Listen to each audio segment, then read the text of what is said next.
Hi, this is Laura from Catharsis Designs.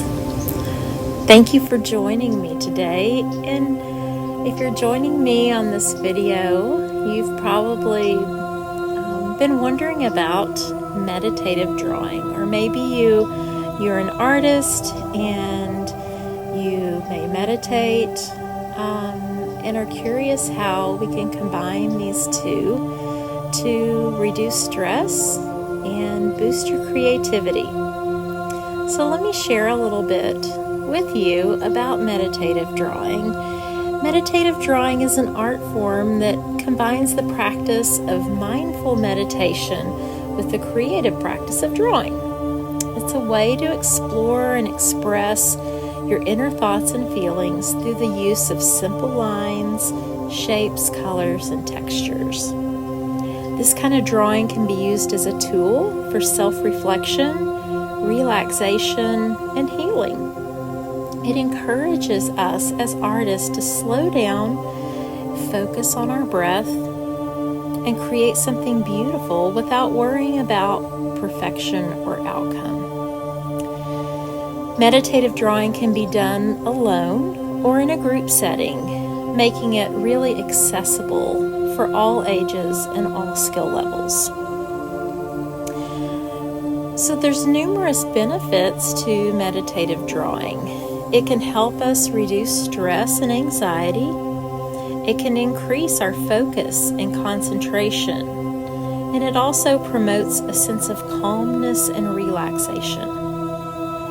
It can be also used as a form of self-expression, allowing the artist to explore your inner thoughts and feelings in a creative way. Additionally, it can be used as a tool for expanding your creativity, because sometimes we overthink things, and this is a focus exercise where we're not being overly critical or thinking about our process. We're just letting it flow. And then, it can be a great way to connect with others, because you can do this in a group setting. So how do you get started? It's really easy to get started with meditative drawing. There's no hard and fast rules. First, just find a comfortable space where you can sit and draw without distractions. I like to go outside, and you probably hear some little birds chirping in the background. I'm in Florida in my backyard in the Lanai, and it's just a really peaceful, nice place to draw.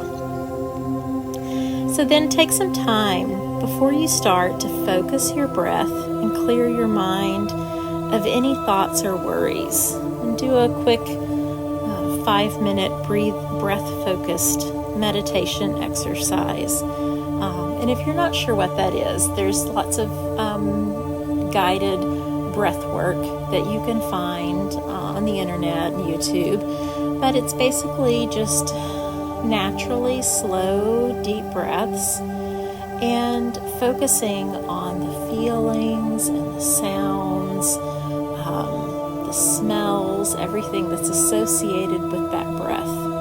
And when your mind starts to wander, just redirect it towards your breath.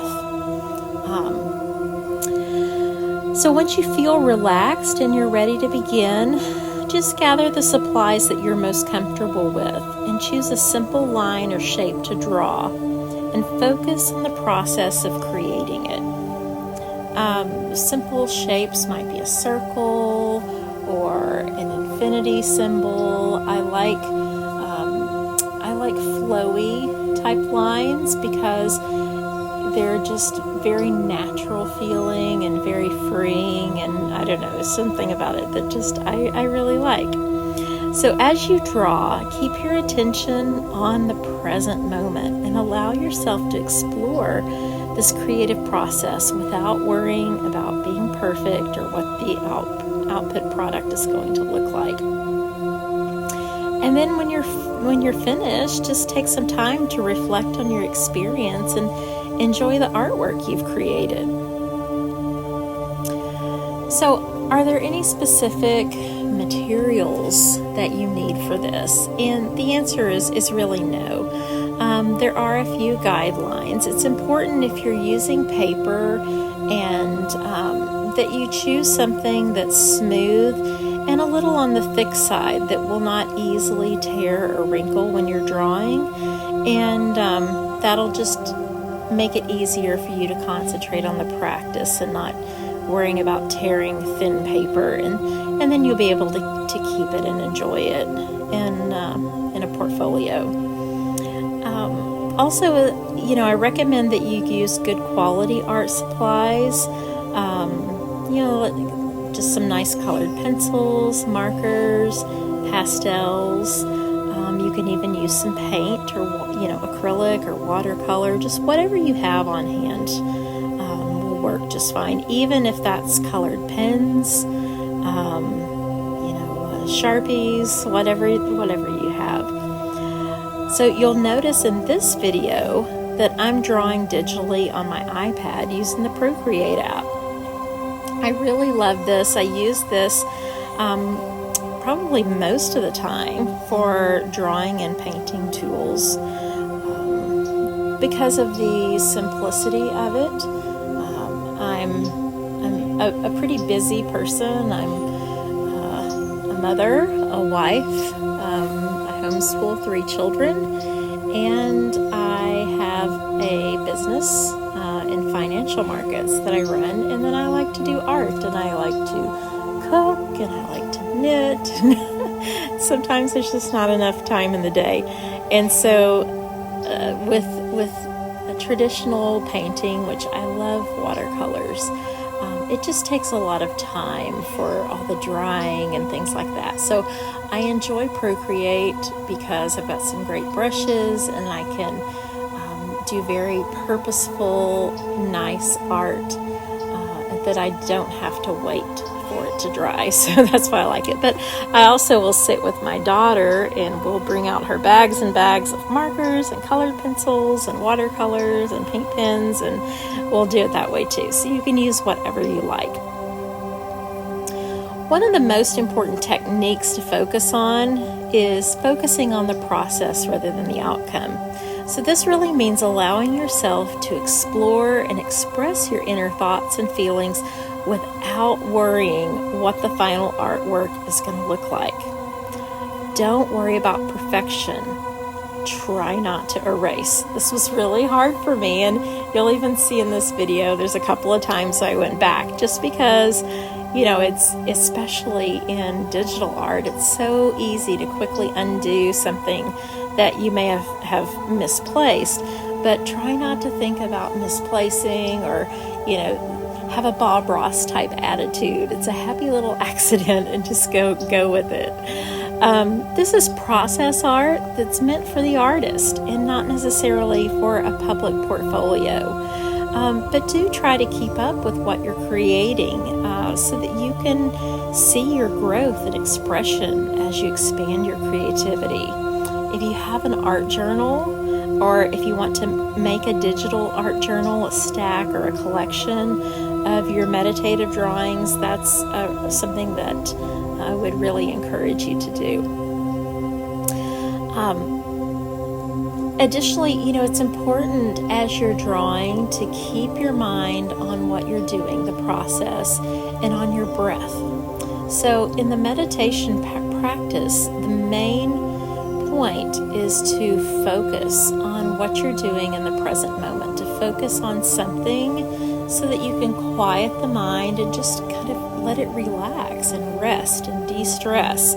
And so if you find your mind wandering while you're doing this drawing practice, then just try to redirect yourself and take a few deep breaths and just think about the flow of your hand and the colors and your breath, and come back to this moment.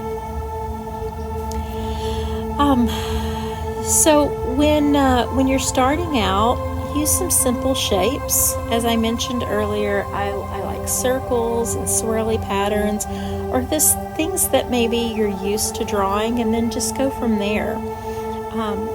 Just draw things and don't worry about their form or their scale. And if you want to do lettering, as I did in this video, then before you start your session, do a pencil sketch of your text before you begin your meditative drawing. And that will allow you to focus on your breath in the process rather than thinking about spelling and placement of letters and all of that. If you would like to get together with other people, I've seen meditative drawing groups have Zoom meetings and do it from a distance. You can come together in someone's home or a community center, and it's a great way to connect with other people and explore the creative process together. And what I really like is, as opposed to kind of the wine and paint parties, you're kind of looking at each other's product and everybody's painting the same thing. This is a setting where you would want to establish that everybody's product is going to be different, and it is more about enjoying the process rather than the product, so that it's not a place for judgment. Everyone should feel free to express their inner thoughts and feelings without fear of being criticized or judged from others. And it helps to set a timer and take turns leading the group in the meditative drawing process. So that might be something you enjoy. So, overall, meditative drawing is a great way to reduce stress and anxiety. It'll increase your focus and concentration, and it promotes a sense of calmness and relaxation. And it can be also used as a form of self-expression, allowing you to explore your inner thoughts and feelings in a creative way. You can do this alone or with others. You can do this digitally. You can do it with paper and traditional art supplies. You can do it with a pencil in the back of an envelope. So I encourage you to try it and not limit yourself. I also would invite you to click the little bell and subscribe to my YouTube channel so that you'll be notified when I post guided meditative drawing sessions that you can follow along with and start your journey of increasing your creativity and your focus and reducing stress. Thank you.